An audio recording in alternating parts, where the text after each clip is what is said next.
Political action. Direct action. Teroer হাতিয়ার teroer হাতিয়ার তুমি কে আমি কে তুমি কে আমি কে তুমি কে আমি কে teroer হাতিয়ার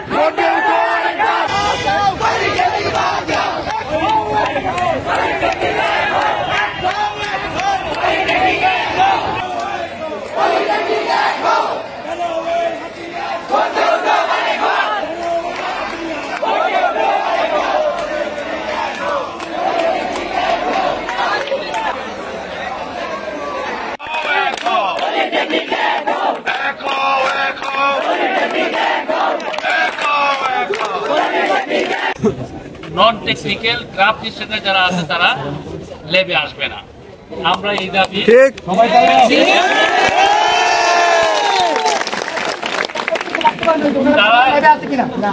না, তারা ল্যাবে নাই।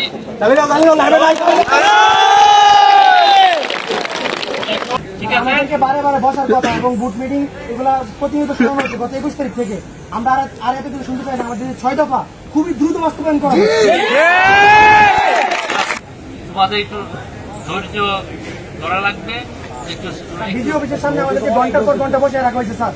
আমাদের সাথে কথা বলতে চাই না, বিভিন্ন কারণ দেখায় বলছি তোমরা বসো, কথা বলতে চাই না। তারপরে আমরা বলছি যে কঠোর কর্মসূচি দিব, এরপরে তারা আমাদের সাথে কথা বলছে। এত 21 তারিখ থেকে আজকের দিন পর্যন্ত এত লং সময় দেওয়ার পরে আর কোন যৌক্তিক সময় আমরা তাদেরকে দিতে পারি? যেমন তোমাদের আমি একটা সুখবর, সেটা হচ্ছে আমাদের তোমাদের যে কারিগরি পদ থেকে অকারিগরি লোক, যেমন আমাদের শিক্ষা বোর্ডের চেয়ারম্যান আজকে চেঞ্জ হয়ে গেছে। সাধারণ শিক্ষার লোক অকারিগরি লোক চেঞ্জ হয়ে আমাদের একজন কারিগরি শিক্ষা কেন্দ্রের একজন প্রিন্সিপাল আজকে পাইছেন। কারিগরি শিক্ষা বোর্ডের চেয়ারম্যান জয়েন করছেন।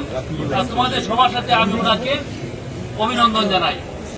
আমাদের এই 6 দফা দাবি যদি বাস্তবায়িত না হয় আমরা রাজপথে নেমে আসবো ইনশাআল্লাহ।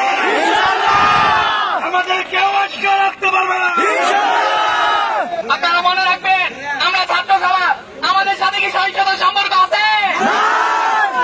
আমাদের সাথে কি মুক্তি সন্ত্রাসের সম্পর্ক আছে?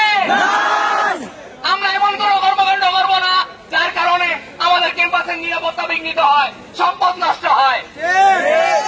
আর এখান থেকে ঢাকা থেকে আমরা সারা বাংলাদেশের জন্য ঘোষণা করছি, ভাইরা আমার, অবনেরা আমার, টেকনিক্যাল সেক্টরের সকল প্রতিষ্ঠানকে ঘোষণা করছি, যতক্ষণ পর্যন্ত আমাদের 6 দফা দাবি বাস্তবায়ন না হচ্ছে আমরা কোন আন্দোলন ছাড়ব না।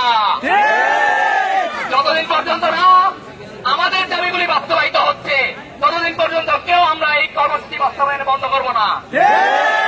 আগামীকাল ইনশাআল্লাহ 12টা বাজে ঢাকা পলিটেকনিক সহ সারা দেশের সকল পলিটেকনিক নিজ নিজ ক্যাম্পাসের ভেতর প্রতিবাদী কর্মসূচি পালন করবে। আপনার সকলকে আমন্ত্রণ জানানো হলো এবং